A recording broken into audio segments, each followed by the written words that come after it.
Hello,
everybody, and welcome back to the Tuesday edition of the Stokastic NHL Strategy Show. I'm your host, Josh Harris. Finally got the hat off. Feels good. Didn't like that hat.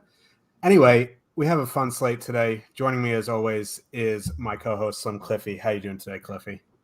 Doing good, man. Yeah, your appearance on the MMA show kind of threw me through a loop because in the morning you had, like a little bit of stubble up there, and then you were bald in the afternoon. It's like, wow, he's really in a rush to get rid of that hair up there, wasn't he? You know what it was? I was like, I'm going to wake up early, I'm going to shave my head, take a shower. And then nope. I was like, I woke up at 8:15. I was like, oh, I got to get the run sheet going. And then I had a few hours in between. So I was like, let's get this mop off my head because it is a scene. It's a scene now anyway, but I like it better. Just nice and clean shaven. Well, there's no maintenance either, right? Yeah, once you start waking up and you can tell that you have bedhead, it's too long. So yeah, that's true. But yeah, we have a really interesting 9-gamer tonight. We were supposed to be on yesterday, but Ottawa moved their game to 5:30 Eastern, and then DK didn't include it on the main slates. And, we only do shows for 4 games or more. So that was kind of sad, but, we're going to be busy. So we're going to be busy the rest of the year. So take a unscheduled off day when you can get it. How was your weekend? How'd you do? I got slammed on Saturday. I don't know how many more times I can go to the Toronto Maple Leafs well and have it come up dry. But yeah, I was on the Leafs on Saturday, so didn't do well. Did good yesterday. Went about 10x last night. Unfortunately, I played less than I normally do because of that game being moved, and there's no other game starting until 9:30 p.m. at my time. I was like, well, I'm going to go to the early show of Wakanda Forever. I don't care if I miss an Islanders game. That's, whatever. So I went to go that, and that was supposed to run until past DK lock. So I didn't want to play that much in case I missed some news in the theater. And I ended up posting 166 points last night.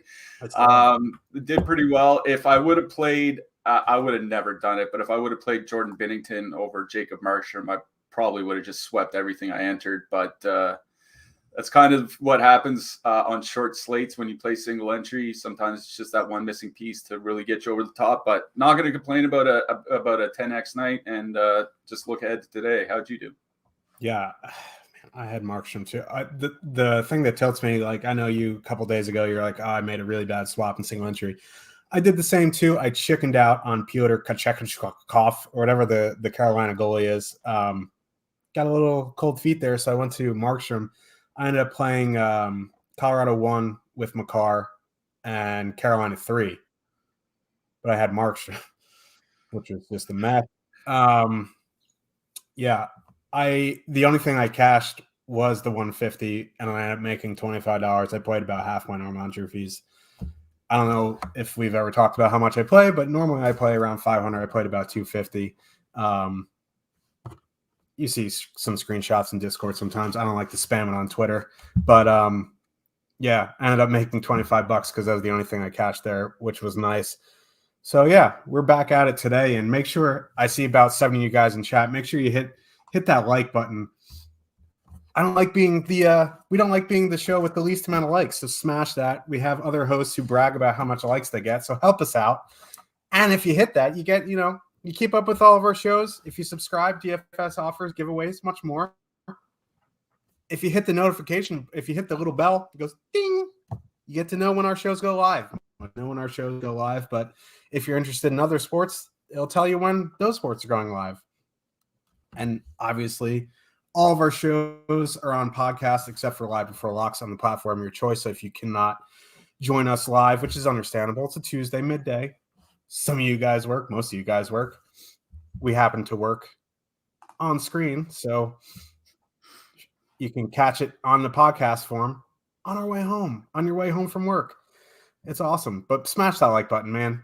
These other hosts are bragging about how many likes they get. We want to poo-poo them. Anyway, we have a nice 9-game slate. We should get into that here. We have a lot of road teams. We were talking briefly before the show. We're both on a lot of road teams here. There's a couple big home totals, which we'll get to, but there's a lot of road favorites tonight, which is that always makes for an interesting slate because most of the time when you're talking about goalies, you have goalies with, small dogs on the road that might see volume, but a lot of these road teams are favored. So we could be in for an interesting one. So let's hop into that. We have the first game of the night when my lineups load. We have of course, it's at the bottom. We're off to a great start on this Tuesday. Anyway, it is the Vancouver Canucks with a 3.3 total heading into Buffalo.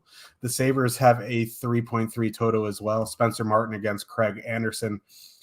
Just a note, Craig Anderson, very cheap on FanDuel, very expensive on DK. That could be, be interested in Craig Anderson on FanDuel, not so much on DK. Vancouver rolling out Garland, Horvat, Miller. I can't believe they healthy scratched Kuzmenko, but I don't know if he's going to be back in the lineup tonight, as it is Ilya Mikheyev with Pettersson and Besser. On the Buffalo side, man, I am struggling on the struggle bus to start today. We'll get through it. Skinner, Thompson, Tuck, which is always a fun line. Middlestad, Krebs, and Olofsson. And then third line, Cousins, Peterka, Gergerksen. This is one of those road spots that I have interest in. Just because Vancouver isn't showing much ownership. It is a 7 p.m. Eastern start, so if Kuzmenko is back in the lineup, we'll get lines. We'll get definitive lines. I like their power play here tonight. Now, if you want to go to the Buffalo side, that's perfectly acceptable. Vancouver's had massive issues on the penalty kill and defensively. So this is something that if you're MMEing, both sides of the game are in play. For me, I like the Vancouver side more just as an ownership play. Yeah. Vancouver is one of the teams that really kind of drew my eye when I was first breaking down the slate. In fact, I wrote up that second line of Pettersson, Besser, Mikheyev in the Power Plays article, free for everyone to read over at Stokastic.com. Just head on over to the NHL section. It should be right on the main page. I did write up the Vancouver second line, like I said, with Besser, Pettersson, and Kuzmenko. The big reason for that is Buffalo's penalty kill just hasn't been very good this year. Now, Vancouver's power play struggled at the start of the season, but it's really started to turn around of late. I think they're up to 11 goals per 60 minutes on the power play in the month of November, which, you don't want to throw out bad early results, but what they've done recently is a lot closer to what they did through the start of the season, or through last season. Sorry. So with Brock Besser moving back to the top power play unit, it does make me want to get more. onto Buffalo or onto Vancouver here, onto that Vancouver second line. Matchups aren't really a huge concern. Sometimes we talk about matchups and which line everybody's going to face, whether it's Buffalo 1 with Tuck and Thompson and Skinner, or Buffalo 2 with Olofsson and Middlestat. Both lines are below water by expected goal share this year. The Buffalo top line especially just loves to trade chances back and forth. So like, I'm not too concerned about ownership. If people want to go to like Horvat and Miller instead, like I would have absolutely no argument with that. It's just they're getting really expensive. Like 7,700 Bo Horvat is really, really expensive. Now he's scoring a lot, but he's also writing a pretty good percentage bender here. And it's just a bit of a pricing thing that kind of worries me. So that's why I have Vancouver 2 listed in my power plays article, and I do like them here tonight. As you mentioned, not a lot of ownership on them, and in fact, I'll bring up our top stacks here real quick. You can see our top stacks tool, Vancouver 2 right there, 3.7% ownership, 3.7% top 2 percentage, 2.8% ownership. So they've got good leverage here tonight. So yes, Vancouver 2, but it's really just Vancouver power play overall that I'm looking at. On the Buffalo side, I do like the top line matchup here. I wrote about Tage Thompson in that power plays article, and the thing that I wrote about is Vancouver's penalty kill has suffered from really bad goaltending so far on the season, and it hasn't gotten better. That's the problem. Is like earlier in earlier shows this season, we talked about how they had like a 715 or 720 save percentage on the penalty kill, and it was really bad. I think it's like 670 or something like that so far in the month of November. It's just really not getting better. Those Buffalo top line all on the power play together. So I do like Buffalo 1 a lot here. It's just, they're coming in with reasonably heavy ownership. They probably should be double digits on DraftKings. FanDuel a little bit lower, especially because Tage Thompson's priced up over 10K on FanDuel. So the pricing is going to make an ownership difference over there. But yeah, perfectly fine on DK here. If you want to throw in Olofsson now that he's moved to the top power play unit with Jack Quinn and Kyle Okposo both injured, I think that's fine as well. Olofsson's been shooting a lot more this year than he typically does. That was generally one of the concerns about him in DFS, was that, yeah, he could score, he could be a 25 goal scorer, but his low shot volume would just mean his fantasy performances would be very sporadic. So now that he's shooting a lot more, I do like the idea of adding Olofsson and taking out Tuck, or, just using Olofsson as a one-off if you need a guy at that 5K range. So Vancouver 2, Buffalo 1. I don't mind Olofsson in any kind of stacker as a one-off on the Buffalo side either. Yeah, I'm on Vancouver 2 as well. I think Vancouver 1's fine. They're just pretty expensive, and there's other lines that I'd rather use. And, Besser being only 4,600 makes that a bit more on the second line, makes that a bit better. And especially where Besser's so power play dependent. You talked about it a bunch on the Saturday show, I believe. He hasn't had a multi-goal. He's only had like a handful of multi-goal games in the past 3 seasons. So, if you want a power play stack, I think that's fine as well. Let's move to the blue line. We were talking about it last night and this morning. The top 3 most expensive D-men on the board. Rasmus Dahlin's up there, but he's playing, 27, 28 minutes at 7,800. He's on the top power play. The power play is in a good spot. I think, he's fine. Owen Power played, I think, like 27 minutes on Saturday. Just ridiculous numbers. He's 3,700. I think he's fine as well. On the Vancouver side, Quinn Hughes, if you're power play stacking, I just wish he shot the puck more. Other than that, I think Ethan Bear is still fine at 3,800. Yeah, Ethan Bear's still not expensive over on FanDuel either. He's still min-price, 3,500 on FanDuel, so don't mind him there. We'll mention Henry Jokiharju returning tonight for Buffalo. Usually he plays with Dahlin. I think today they have him lined up on the second pair. He's usually playing around 19, 20 minutes. 19, 20 minutes for a team that has a 3.3 total. If you need a stone min $2,500 defenseman on DK, I don't mind Jokiharju tonight. For sure. Any interest in Craig Anderson or Spencer Martin? No, I don't. I have to ask. Yeah, But, I get it, but no. On FanDuel, I think you can make a case for Craig Anderson. He's under 7K. Now, is Buffalo going to win? Maybe, but I think this is going to be a high scoring game.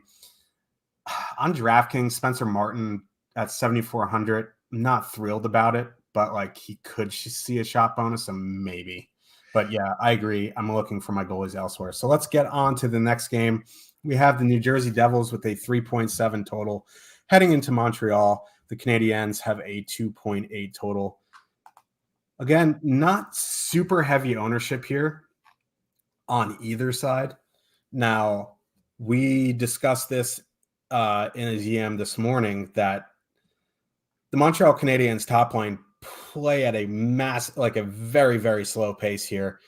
And, we weren't certain who the Suzuki line is going to go out against. But as you mentioned, the last few teams who have played New Jersey, they sent out their top shutdown line against the Hughes line. Now, maybe Marty St. Louis doesn't do that, but it seems like it's probable. With that being the case, I think I might have more interest in the Devils top line of Nico Hischier and Fabian Zetterlund. What are your thoughts on the Devils here?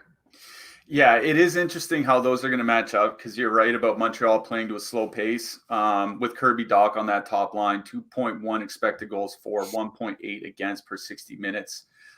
That is just a really, really slow pace, when you look at shots for and against. Montreal not coming in with much ownership. I'm a Montreal fan. That's my team that I follow. I really enjoy seeing Caulfield and Suzuki, and even Dach scoring as they are. You just got to wonder when the bottom falls through here. That top line is shooting 25.5% at 5-on-5. I think Suzuki scored in their last game on Saturday. I can't really remember. All the days start blend together once you start doing enough of these shows in a row. But it's going to regress heavily eventually. It's just a matter of when it comes. New Jersey's been a really, really good defensive team. I think after starting the season 0-2, they've gone 12-1 since. The goaltending has really stabilized in the meantime. So, with the ownership that Montreal's top line that they're carrying, coming in about 1 or 2%, I think they're fine as a leverage play if you're playing 20 lineups or 50 lineups or 150 lineups or whatever. I don't know if I get to Montreal 1 in single entry. It is about the New Jersey side for me here. I know what you're saying about wanting to avoid that top line matchup of Suzuki, Dach, and Caulfield. At the same time, Yegor Sharangovich jumping to that line with Jack Hughes and Jesper Bratt, I think makes a big difference over Erik Haula. Sharangovich has a really big sample going back a while with Hughes being very, very productive on the top line. When Hughes and Sharangovich and Bratt are together, 3.9 expected goals for per 60 minutes, 3.8 actual goals. The Stats Hockey website, HockeyViz, has Sharangovich as well above average, both as a playmaker and as a finisher. Erik Haula is not really a great finisher, not really great at driving the play offensively either. I know it's a little bit of a tougher matchup, but I just think Hughes, Bratt, and Sharangovich should just be a better line overall. Not to say that the Hischier line can't be played. Zetterlund's still getting some power play one time. They're switching him and Nathan Bastian back and forth, which is getting a bit frustrating. But they're generating a lot when they're on the ice together. They're not coming in with much ownership either. I think either of the Devils' top two lines are fine, but it's the Hughes line that I would prefer, just knowing how well him and Sharangovich have played together over the years. And you get 2 out of 3 guys locked onto the top power play unit. And Montreal's PK kind of being bailed out by their goaltending, and you got to wonder how much longer that can keep up. So I do like the Hughes line here. Nothing for me from Montreal stacking wise. If you want to, Brendan Gallagher's been shooting a lot lately. Not much ice time is kind of the problem, 13, 14 minutes maybe. But with his shot rate, I don't mind him as a one-off type player, but probably nothing for me from the Montreal forwards. Yeah, I think the more lineups you get to here, you can start throwing Montreal 1 into your mix. Like they've been, pretty good. This is just not the best matchup, I would say. Like at their ownership, I think it's fine if you want to get them in the mix. And yeah, while I do prefer the Hischier line 5-on-5 wise better, this is a very good power play spot. So doing something like Nico Hischier, Jack Hughes, Jesper Bratt, I think that's perfectly acceptable. Yegor Sharangovich does give a nice boost over Eric Halla on that line. So you're right. Even if Suzuki Doc slow down the pace, I still think they can end up being an elite line.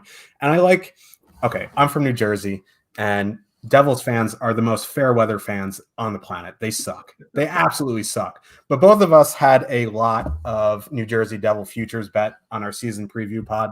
So I'm happy they have a big winning streak here, and I hope it continues because fans don't matter. Only my wallet at the end of the season does. So let's move to the blue line. Dougie Hamilton, 7,200. I think he's fine to add in here. Again, like these guys, Ryan Graves, John Marino, Damon Severson, getting decent minutes. They're still very, very cheap. I think, if you need a punt, they are all fine. I think Graves would still be my preferred. On the Montreal side, nothing. I mean, I agree with you on Graves. I think he's my preferred defenseman for the price, particularly over on DraftKings. John Marino is getting some good ice time. If you need a 2,700 or less defenseman, I think Marino is probably near the top of the list with another guy from San Jose that we'll talk about a little bit later. I'll mention Joel Edmondson for FanDuel, for people playing over on FanDuel. He's still just 3,900 on FanDuel, blocking a ton of shots. I know blocks aren't nearly as important there, but at 3,900, he really doesn't need a lot to reach value. I think Graves or Marino, depending on the salary that you need. I think this is a pretty good spot for Dougie Hamilton, considering Montreal's not as bad defensively as they were last year. Like they're starting to play a little bit better, but they still give up a fair amount of shots. And like we said, it's a pretty good power play spot. So I think Dougie's probably one of my favorites, among the 6 or 7K defensemen that we have here tonight. Let's move on to the next one. Dallas Stars 2.9 total heading into Tampa Bay. The Lightning have a 3.1 total. Jake Ottinger probable. Brian Elliott confirmed for the Lightning tonight. Oh boy. So top line, Hagel, Point, Kucherov, all correlated on the power play. Stamkos, Paul, Killorn, Colton, Nemestikov, Perry. Star side, Matij Blumel still on the second line with Gurionov still hurt. Rest of the line, status quo. Now, a couple of things I want to point out here, like Kucherov, very expensive, 8,700. He started getting priced up, and he's playing 23, 24 minutes at that time. Now he's down 19 or less the last 4 games. That is a bit worrisome at that price. On the Star side, I think that top line now getting 2.5%. I think, after an ownership run comes out with Brian Elliott confirmed, that might bump up a little bit. But Tampa does have concerns on the penalty kill, especially without Vasilevsky, and that I think Dallas one's in play now. Oh, absolutely. In fact, I think it's kind of their PP guys that are in play here. Both teams really heavily penalized so far this season. Dallas 3rd in time shorthanded per game. Tampa Bay 5th in the league. So two of the top 5 teams for getting shorthanded, giving power plays to the opponents, are facing off here tonight. So I think if you're going to stack anything, you're going to want to get the power play guys in. So that means either of the top lines, Dallas 1, Tampa 1. So if we view those lines as kind of equal, I think Dallas's top line is quote unquote better, but they do play fewer minutes, so it kind of balances out. If we view those lines as kind of equal, I think the tiebreaker for me would go down to what the in-game matchups are going to be. Now, Tampa doesn't send out Point and Kucherov against opposing top lines. They send out the Stamkos and Paul line. Now, the Stamkos and Paul line has actually been very, very good defensively so far this season. Only 1.6 expected goals against per 60 minutes, 1.7 actual goals against. So they're really not giving anything up. They're giving their goalies a pretty easy time whenever they're on the ice. I think they can do a reasonably good job of shutting down Dallas's top line here tonight. Now it's whether the Dallas top line can really explode on the power play. We've seen them do that time after time this year. One of the most efficient power plays in the league. And they could get, 4 or 5 opportunities here tonight, given how undisciplined Tampa Bay can get at times. So where that Dallas top line is coming in with pretty good leverage, 4th in leverage on DraftKings by our top stacks tool here tonight. 2nd on FanDuel.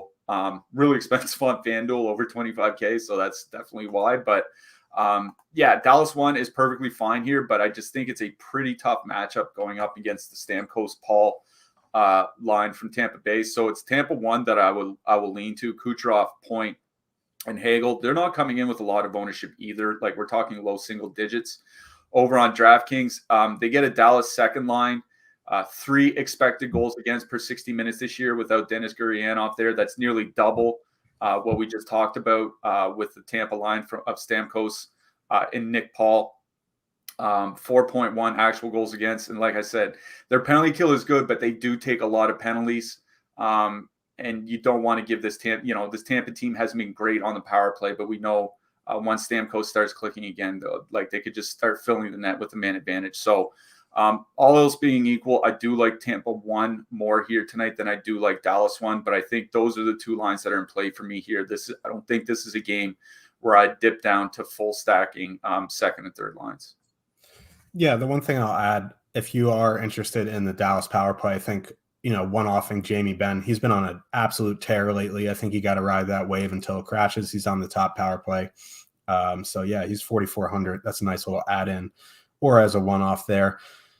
Yeah, Tampa 1, not much ownership. Minutes are a tad concerning for me. I'm not sure why Kucherov only played 16 minutes. Maybe he took some penalties. I'll have to look into that. But let's move to the blue lines here. Sergachev, 6,500 running that top power play unit. Still interested in him. Hedman more expensive unless he's confirmed power play 1, which he isn't. I don't have any interest there. Nick Perbix, I just have to mention, just because he's been going nuts lately. I don't know if I want to keep riding that train. He is 3,300. I guess you could go back to that well if you want. On the Dallas side, Esa Lindell is probably the guy if I'm not going to, include Heiskanen. Yeah. The worry for me about Heiskanen is the ice time drop. His first 6 games of the season, he was playing nearly 25 minutes a game. Then he was injured for a couple games. And since returning, he's down to about 22 and a half. He's lost about 2.5 minutes of ice time since returning from injury. That's a bit of a concern for me. Now, he's not a guy that relies on peripherals, so it's not necessarily as bad for him. He needs point production regardless. But that ice time drop is a bit of a concern. I'll mention the one guy I'll mention is Ian Cole for Tampa Bay.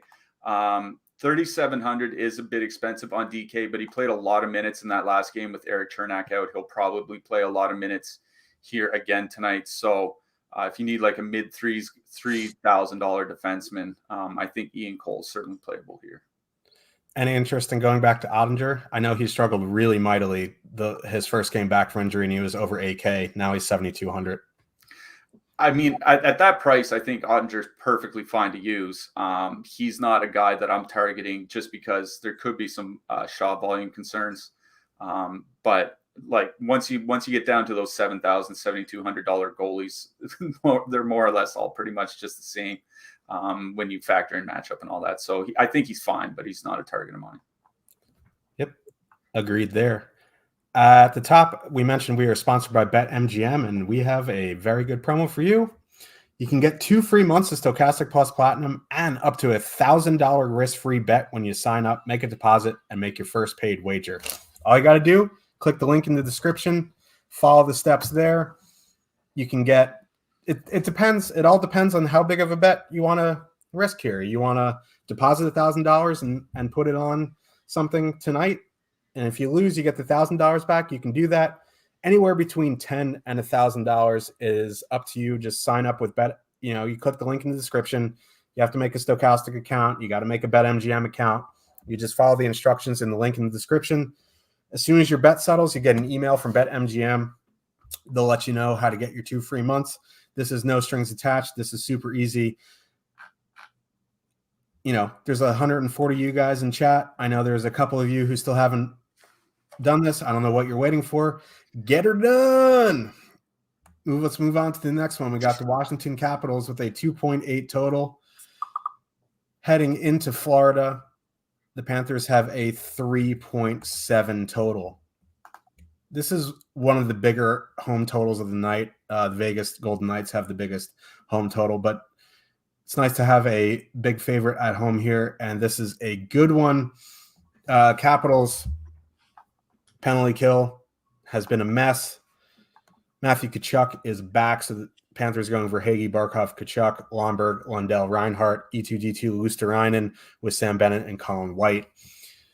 Now, if you want a power play stack the Panthers, I think that's fine. They have 2 T-men on the top unit, Montour and Ekblad, still mispriced on DK. This is his second game back. He is only 5K on DraftKings. He played 23 minutes his first game back, so that's an obvious mispricing still. You can power play stack. I think I'm leaning towards just going full 4-1 because anytime you leave Verhaeghe off, Verhaeghe burns you.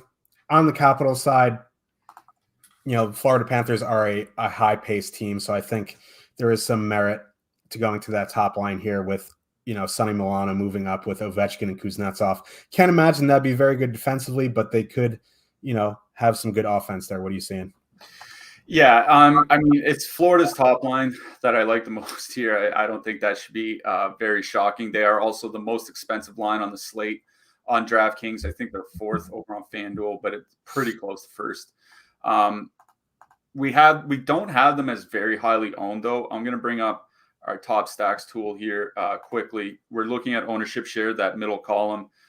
Florida one coming in about 10.5%, a little bit less than Buffalo, a little bit more than an Anaheim line.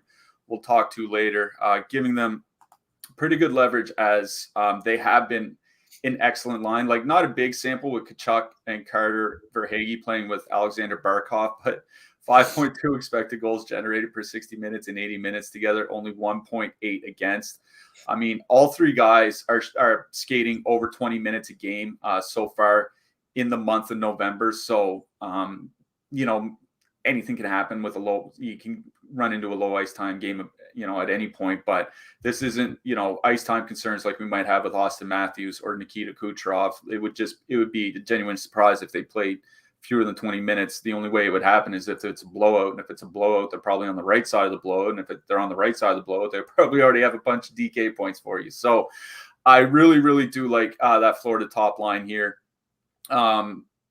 Florida drawing amongst the most power plays in the league so far this season. They're tied for 2nd at 4.1 power play opportunities per game. As you mentioned, the Washington penalty kill, it's looked a little bit better of late, but it's still like middle of the league at best. And Aaron Ekblad returning, like I'm not a fan of the double defenseman on the top power play unit, but you just got to look at the numbers with and without Ekblad over the last few years because he has gone through injuries. There is, a reasonable sample with him out of the lineup. The top power play unit just performs better when he's there. So I do like the Florida top line. I think you're fine with sliding in Slippy Sammy Reinhart into that stack if you want to take off Verhaeghe, especially where Reinhart's very reasonably priced. He's 4,500 over on DraftKings, over on FanDuel, still not coming up yet, still just 4,700. The only reason he's not more expensive is because he's shooting like 4% this year, and I think he's been in double digits every season of his career, something close to that.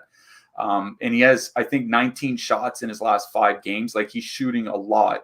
He's getting top power play minutes. Him and Anton Lundell have been really good together so far this season. I think sliding in Reinhart into the Florida one, replacing Verhaeghe with him, or just using Reinhart as a one-off, I think that's perfectly acceptable too. It's just his price is too appealing for what he's done. So I really do like the Florida top line in this matchup. I think Florida 2 is definitely usable here. As I said, Lundell and Reinhart have looked pretty good together so far this season. 3.7 expected goals in about 45 minutes together. They're coming in with a fair bit of ownership. They're one of the most negatively leveraged lines on the slate that we have. Fourth most ownership compared to top 2 percentage. So they are coming in pretty highly owned. So that's kind of why I like the Florida top line better. And they're just a better line. But they're fine to use. On the Washington side, Sonny Milano joining that top line with Kuznetsov and Ovechkin is pretty interesting to me because Kuznetsov and Ovechkin have started to turn it around offensively after a rough first few games, especially for Kuznetsov. 3.1 expected goals in 70 minutes together, 3.4 actual goals. Ovechkin is shooting more at 5-on-5, which was a problem for him at the start of the season.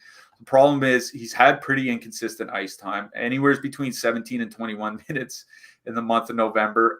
That's not exactly what you want. You definitely don't want 17 minutes from this guy.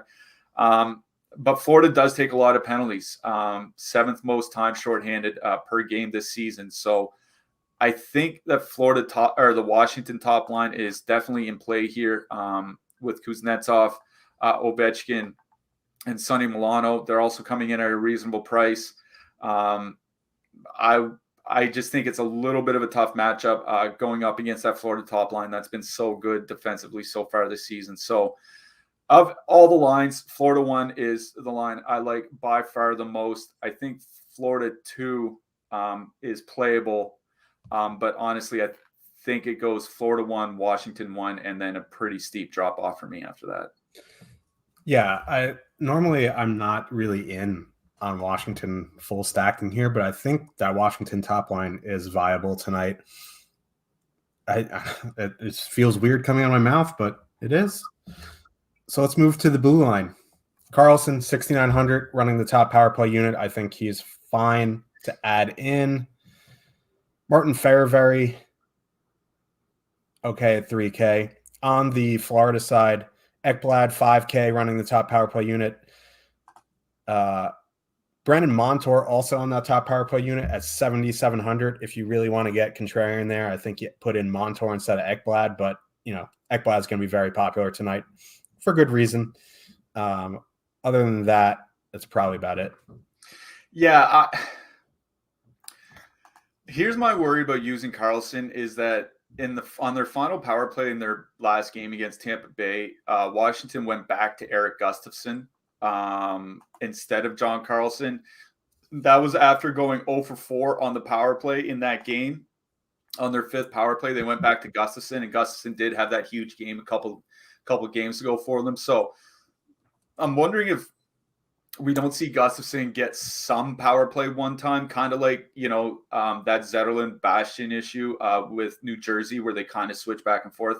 That worries me for how expensive a player John Carlson is. Like, yeah, he's fine. He gets pretty involved offensively, could play a decent amount of minutes, but I am worried about him losing his role to Gustafson. I mean, we just saw it happen with Hedman and Sergachev, right? It can happen to anybody. So I'm just a little concerned there. I did watch that game for whatever reason. I have no idea why I had that game on. But Carlson was on the ice for a long shift, and the penalty was he drew the penalty. So he was on so maybe it's nothing because he came off the ice when I'm back on for the second unit. Maybe just needed a breather. But I don't know. It is a concern because Gustafson did have some big games with Carlson out. Yeah, I actually did look at that too. And the thing is the power play before that, Carlson was also on the ice for like 45 seconds before the power play, and he stayed on for the power play. So they did it differently with the next one. So it's just concerning to me because we are seeing some top power play guys lose their spots, all across the leagues, like I said, starting with Victor Hedman. So it's just a little bit of a concern that I have. Yeah, it is a legitimate concern because Gustafson is basically still in the NHL because he's good on the power play. So yeah, something to monitor going forward. He played a lot of minutes regardless too, right? I think he played he's on the top pair with him. So yeah, he could be an interesting play in DK actually. So something to monitor going forward. Toronto Maple Leafs. The 3.3 total heading into Pittsburgh. The Penguins have a 3.2 total. Min price Matt Murray on DraftKings for the Leafs. Casey DeSmith between the pipes for the Penguins. Looks like the Leafs are rolling out Bunting, Matthews, Nylander, then Kerfoot, Tavares, Marner. That second line does nothing for me. I think my favorite line in this game is Pittsburgh 1. I think if you want to go back to the Leafs top line, you're more than welcome to do it. For me, I'm on Pitt 1 here. Yeah. The way Pittsburgh runs their lines, we brought this up a couple times, and I'll just give a shout out to the guy that does this at Line Matching on Twitter. We subscribe to him. It's nothing through what we do here at Stokastic. It's just an independent guy, but he's who we use for some of our line matching. Pittsburgh uses the Crosby line quite a bit against opposing second lines, and tonight that's obviously going to be John Tavares and Mitch Marner. Marner and Tavares actually have a decent sample going back a couple years now, over 300 minutes together. Yeah. 2.7 expected goals for, 2.8 expected goals against. This is a line that's below water on a Toronto Maple Leafs team that's been one of the best regular season teams in the league for years now. Being below water as the second line is over 300 minutes feels like almost impressively bad. 2.4 goals for, 3.3 goals against per 60 minutes. So it isn't as if they're outscoring some of their possession issues. They're just literally not playing well together. And man, I just don't see Alex Kerfoot being the difference maker to get them over the hump. Absolutely not. So with Crosby's line going into that matchup, I think it's a pretty good matchup for them. That top line's been dynamite, 3.8 goals per 60 minutes so far this year by our top stacks tool. Not a lot of ownership coming in. At about 5% ownership on DraftKings, coming in a little bit higher on FanDuel at about 11%. Well, it's a lot bit higher actually, but it is just a pricing thing. But they're still fine on FanDuel. I think they're just a better play on DK. They're all playing relatively heavy minutes. They're all shooting a fair bit, at least over the last 5 or 6 games in November. That includes Crosby. So, I really do like Pittsburgh 1 here. I don't like Pittsburgh 2 as much. Matthews and Nylander have been pretty good defensively whenever they've been together. Over the last few years, only 2.3 expected goals against per 60 minutes. So they do a good job of limiting chances against, and it could be a tough matchup for that Malkin line. Now, they're not coming in with much ownership. So Malkin, Raquel, and Zucker, I think if you're playing 150, you probably get them in somewhere, but I don't know if I'm throwing them in a single entry. On the Toronto side, it's how many more times can we do this? Pittsburgh's penalty kill is something that we've brought up quite often on the show. It just hasn't been really that great this season. I mean, whether you want to blame it on the goaltending or whether you want to blame it on the penalty killers, it doesn't really matter to me. But they're giving up the 8th most goals per 60 minutes while they're shorthanded so far this season. Toronto's power play is typically very good. And we're not showing Toronto coming in with a ton of ownership. Now, there is ownership here, particularly over on FanDuel. But, on DK coming in at 15% for the top line, I think that's fine because they're, a lot of them are priced down. 5% for the second line.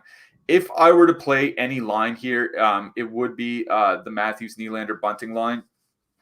Matthews, his ice time is a concern, but the thing with John Tavares' line is Tavares is only playing 16 to 17 minutes. So he really has to get there on the power play for them to really do anything. So it would be the Toronto top line, but I think this is a game where I like the home team a lot more than the road team.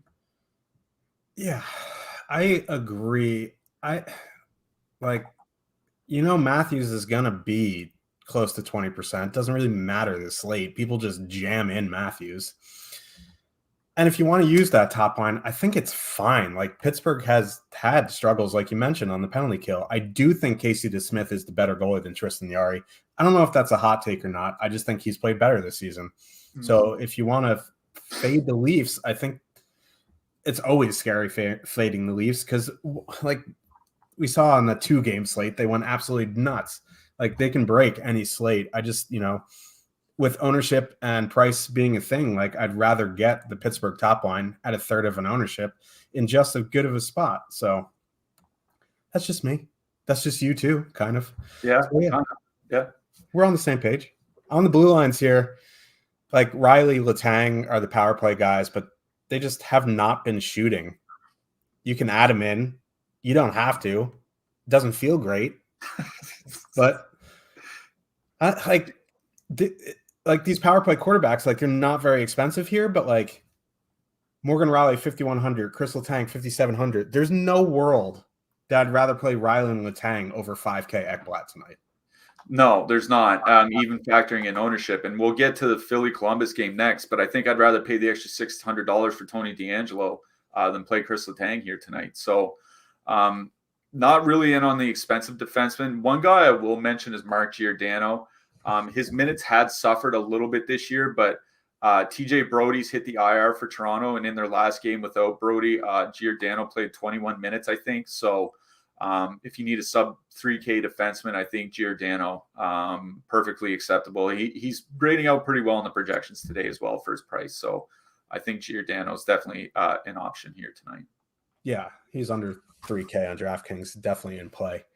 Did you know that Odd Shopper is part of Stokastic? If you didn't, you should use it. You can make your best bets in 30 seconds or less. With hundreds of bets featured daily, Odd Shopper gives you the edge you need to betting player props. I don't know if you guys follow me on Twitter at JRH002DFS, but I almost every day I put out the big dog plus money prop of the night. Where do you think I get it from? I use Odd Shopper with expected win percentages and ROIs included. Odd Shopper features multiple projection methods, which will help you make the best bets available on the market.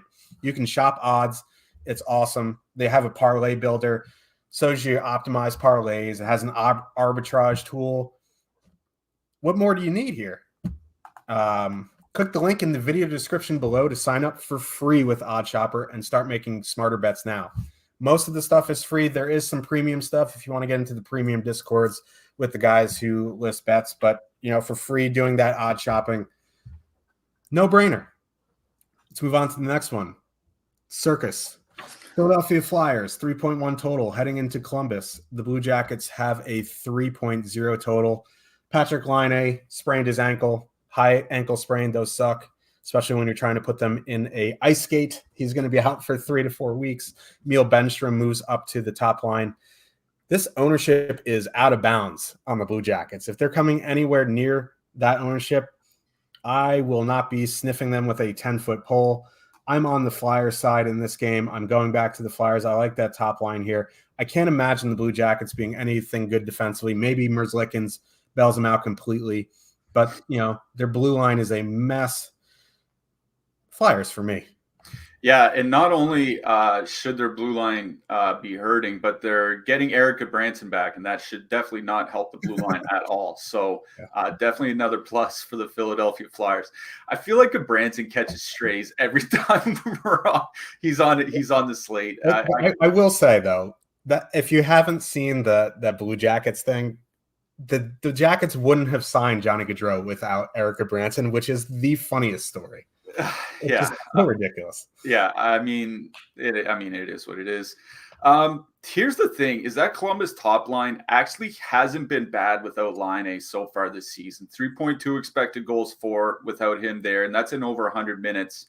3.3 actual goals for, and Emil Benstrom is there now. Now, Emil Benstrom is a guy that's kind of bounced around for them. They had hopes that he would be a big part of their lineup by now. Hasn't really, but he was a guy that showed pretty good puck skills when he, a few years ago when he was a little bit younger. Pretty good, not great, but good zone entry and exit numbers. See him in the AHL this year, 3.5 shots per game, 14 points in 10 games. At least to now, he's starting to look more like the player that they had hoped he could be. Whether it translates to full-time NHL success, I guess we'll find out. I mean, I would like to play this line. I am not going to play this line at 20, even if they come in a little bit low, like we have them at 26% ownership. Even if they come in at 20%, I don't want to play that line at that ownership. So especially where their power play has been so bad. I think 2 power play goals all year now. They got 1 on the weekend. No Zach Werenski. Werenski's by far their best puck mover. Werenski, we mentioned on the last show, Werenski and Bachfist were the only two guys with a positive offensive impact on the team when looking at their expected goals metrics. So, like Columbus top line projects well. It's not really a brutal matchup against the Flyers. I just think there's just way too much ownership here. Now, we've talked about ownership being overblown sometimes. I don't think this is one of those situations. Like, I'm just not playing 25% Boone Jenner or whatever. So out on Columbus. I'm out on Columbus entirely here. I do like the Philly top line a little bit more.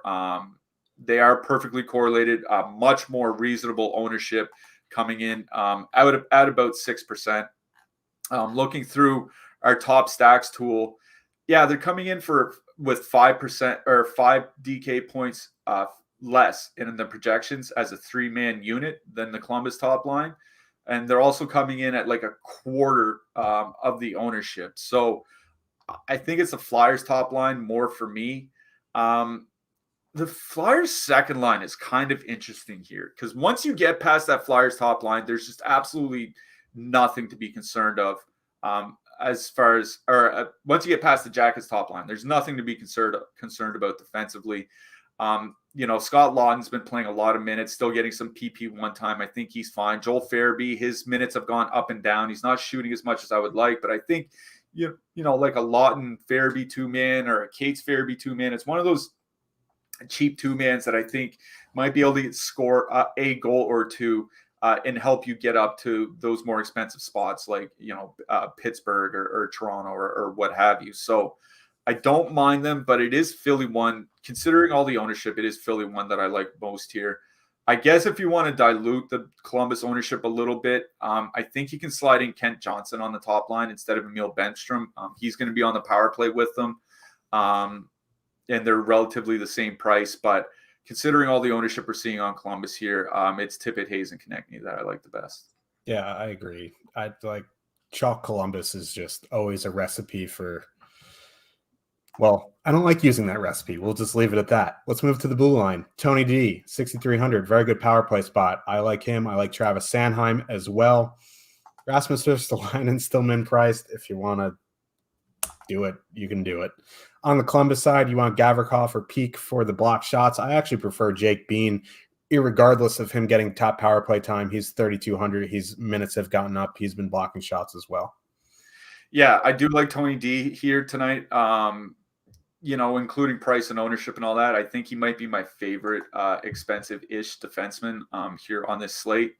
Gavrikov got some more minutes than Peak in the last game, so I guess Gavrikov.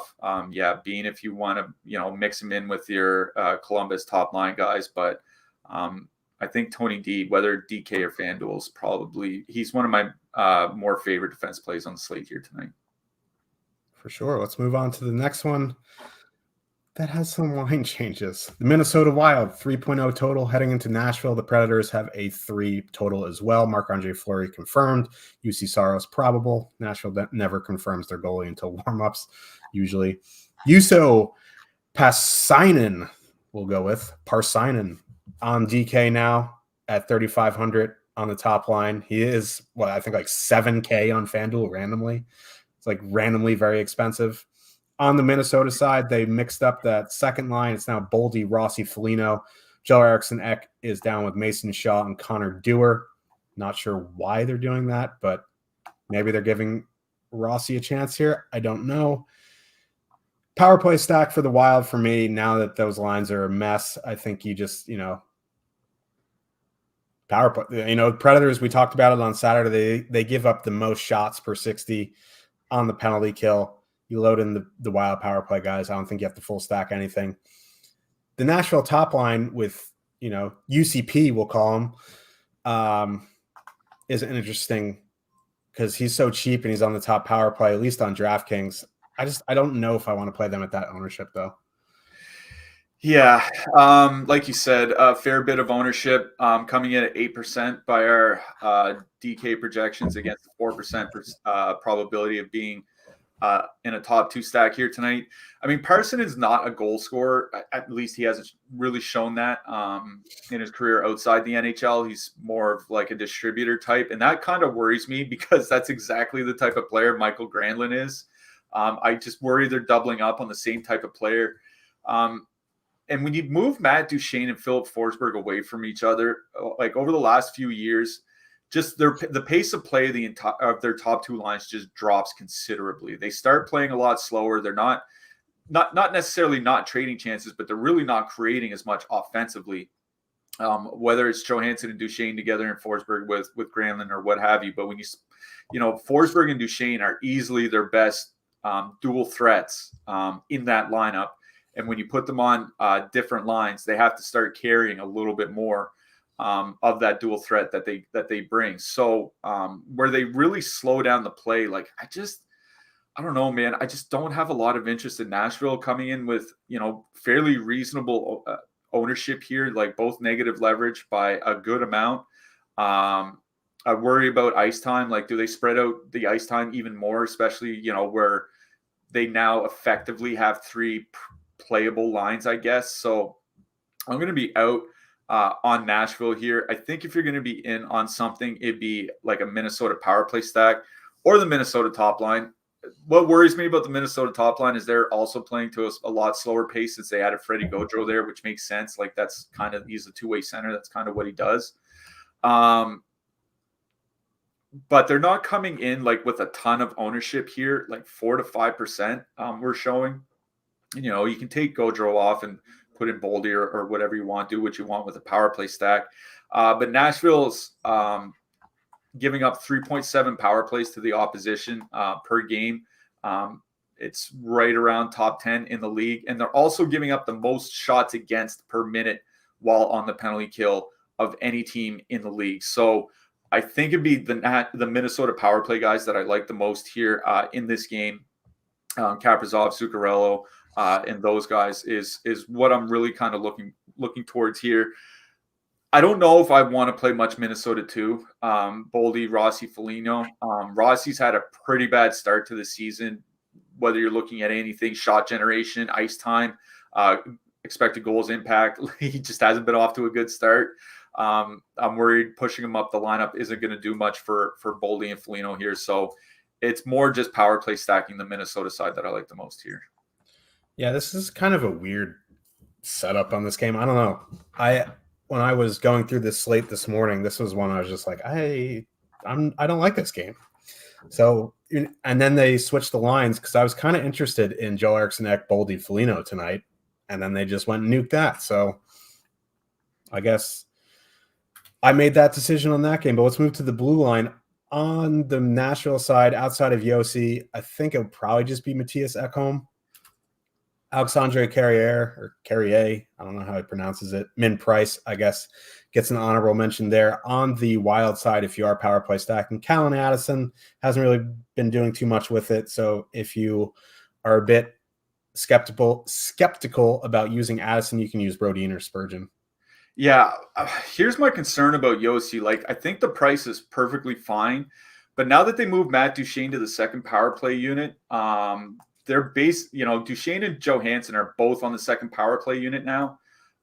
They're basically running 2 even-ish power play units, and that's going to cut into Yossi's overall power play time. That's a little bit of a concern for me. So until I see how that's going to work out, I think I'm going to let other people play him at 7,500 or whatever it is. Yeah. And as I mentioned in the first promo, we are sponsored by BetMGM, and don't forget about that promo. You get up to $1,000 risk-free bet. You get 2 free months of Stokastic Plus Platinum. Just click the link in the description below. If you're having issues with that, you can DM me on Twitter. I will help you out. So go do that. We have 2 games left. Let's talk about them. San Jose Sharks, 2.6 total. Heading into Vegas, the Golden Knights have a 3.8 total.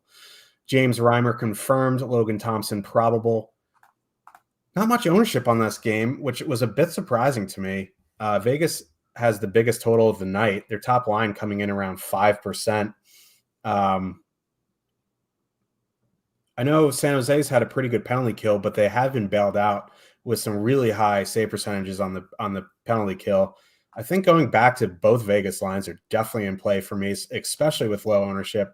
You want to dabble with that Sharks top line. I think that's fine, especially where the ownership is low. It is a 2.6 total, but for the Sharks, it's pretty much that top line, maybe a little bit of Couture where that number is coming from. Timo's expensive. I do kind of like that Sharks top line, but for me, this is a Vegas game. So here's an interesting thing about San Jose. They started the year in Europe, right? They went and played Nashville for those 2 European games. Then they came home and got their brain speed in for a couple of games against Carolina and Chicago, and then hit the road. Since going on the road, they're a 500 team. They're generating the 8th most expected goals in the league of any team over their last 12 games, I think it is, or 12 or 13 games now. At a mark that's better than teams like Tampa Bay, Toronto, the Rangers, and the Oilers. Now, they're not scoring because they don't really have a lot of great goal scorers, so that's a little bit of an issue. But this team has been playing a lot better since, I guess, readjusting to returning from Europe. So I agree. I like Vegas here. I like the ownership and everything. It just feels like people are underrating San Jose a little bit. They had, trust me, they definitely have some games of giving up a lot of goals. Goaltending hasn't really been that great for them, but the team itself is playing a little bit better. I would just go back right to the Vegas top line. They've just been so good offensively this year. 4.1 expected goals for, 5.9 actual goals. They're shooting less than 13% as a line, which, maybe there's a little bit of regression, but this certainly isn't Montreal 1 shooting 25%, right? So they're all playing top power play. They're all getting 19 to 20 minutes. I wonder how long the San Jose top line can kind of hold up with their good defensive play with Kevin LeBanc there. He's typically not very good defensively. That top line will see them a little bit here tonight. So it is Vegas one that I like the most here. They're not coming in with much ownership at all, about 5 to 6% by our top stacks tool. So Vegas one is my favorite line here. I wish there was lower ownership on San Jose. It's like San Jose 1 and Vegas 1. There's only like 1.5% or 2% separating them in our projected ownership. I'll just take the home team with the top line that's playing much better, that has a bigger home total. So if you want to go to San Jose 1, like I kind of get it. It's really not. I think they're playing well enough to justify it, and there is good leverage on them here tonight. But it's Vegas 1 that I like the best here by far. Yeah, 3.8 total, not too much ownership. Definitely attractive there. Let's move to the blue line. Erik Karlsson, most expensive D-man of the night, 8,500. Don't know if I can get to that, even if I had the salary, which I won't. But if I did, that's a tough click for me. Pietrangelo at 7K, also a pretty tough click. There just isn't much outside of maybe Mario Ferraro. Maybe Braden McNabb. I know there's not much. Yeah. Ferraro was the guy I wrote up in the power play article. Radim Simek is injured, so maybe Ferraro sees a little bit more ice time here tonight. He can put up some blocks. Already has a block bonus in a game against Vegas so far this year. So I think Ferraro, if you need a cheap guy over on DK, other than that, that's about it. Yeah. Let's talk about the late night hammer. And it is a pretty good one here, I think. Detroit Red Wings with a 3.2 total heading into Anaheim. The Ducks have a 3.2 total as well. Goalies unconfirmed. Husso, Gibson. Ducks never really confirmed their goalie. Probably going to be Husso. Tyler Bertuzzi back for the Wings tonight, moving to that top line, top power play with Larkin and Raymond. Old Detroit one is back together. Kubalik, Kopp, Sundqvist on line 2. Perron down on line 3. Ducks lines good as guess as any. Henrique, Zegras, Terry. After that, Regenda with Stroma Vetrano. I don't know. One of those things you just never know. Ducks have beat writers. You wouldn't know, but they have them. They don't really tweet out the lineups. We'll find out around 9:30 p.m. Eastern what they are. Detroit top line with Bertuzzi, I'll let you talk about Bertuzzi, but that definitely helps Detroit one here. It helps their power play. I like Detroit one here tonight. I do like some of the Duck side. I just wish we had, better line confirmations. Yeah. One thing I'll mention off the hop is that Detroit power play, like I'm assuming Oscar Sundqvist gets the boot and they put Bertuzzi back there. So then they go Dylan Larkin, Tyler Bertuzzi, David Perron, Dominic Kubalik, and Philip Hronek, actually. Philip Hronek was back running the top power play unit in the Red Wings last game. So he's been priced down a lot. He's down to 3,400 over on DK. So I think Philip Hronek makes a nice option on the blue line here tonight. The way Anaheim runs their lines is they often send out that Strome line against top competition. I'm not sure why, because the Strome line's been getting their brains beat in so far this year. 110 minutes together for Strome and Petrano, 2 expected goals for, 3.2 against. The actual goals for a little bit better as John Gibson has played well behind them, but they're really just not a good 5-on-5 line. And the Detroit top line, not elite, but good. And you get 2 out of 3 guys on the top power play unit, and Anaheim has a bad penalty kill as well. So I don't mind the Anaheim top line here. Actually, they're just coming in with a bit more ownership than I would like to see. But if my choice is between that Anaheim top line, 16,700, or the Columbus top line, 15,100, I'd find the extra $1,500 and play the Anaheim top line. Just they're coming in like at a third the ownership. And they get the depth from second and third lines from Detroit. And the second and third lines from Detroit have really struggled defensively this year. Andrew Kopp has just been bad, like flat out bad this year. I don't think they can put up a big fight against what's a pretty good Anaheim top line of Terry, Zegras, and Henrique. So I do like that Anaheim line better than some other of those mid-priced lines. But it's the Detroit top line that I like here the most. Anaheim 3.7 times shorthanded this year. Amongst the 10 most penalized team in the league. Detroit's actually drawing 3.8 power plays per game this year, which is amongst the highest in the league. I think they're 5th for power plays per game.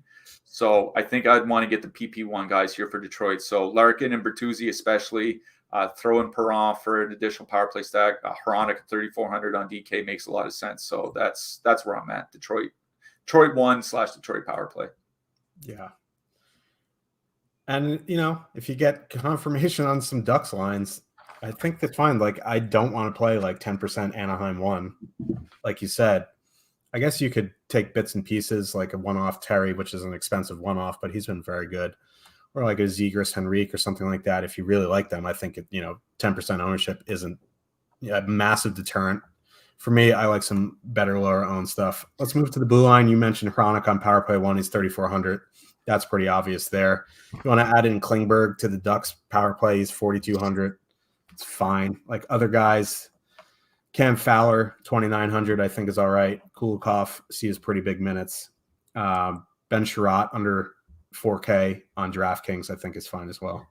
We got to mention my buddy, Jake Wallman. Jake Wallman back in the lineup for Detroit tonight, playing on the third pair for them. He came over from St. Louis, I think in the Jordan Kyrou, Robbie Fabry deal, though. I don't really remember. It was the Letty. Was it the Letty? Oh, maybe it was a Letty deal. Yeah, it was the Letty deal. Yeah, it was a Letty deal. Anyways, the deal with Jake Wallman is he's like 26 years old now, never really got a big shot in the NHL, but in his limited minutes back in St. Louis, he had really, really good offensive driving numbers, things like shot assists, passes leading to shots for teammates, zone entries, which can lead to more sustained offense. I think there's a chance that he's actually a pretty good offensive defenseman. He's mid-price, so if you need a $2,500 defenseman, I think he's usable here. I wouldn't just jam him in just because Detroit basically plays 4 defensemen. Sherratt, Cedar, Mata, and Hronek will all play 20+. And then the third pair will probably play, like 15 minutes or 16 minutes or something. So I just want to mention Jake Wallman because I like him as a defenseman. Stone min price. Good to see him back in the lineup. Yeah. Hopefully he starts seeing some good minutes because I would like to use him in DFS as well. Coming up after us, we have the NBA Deeper Dive at 5:30 p.m. Eastern with Josh Engelman and Ship My Money.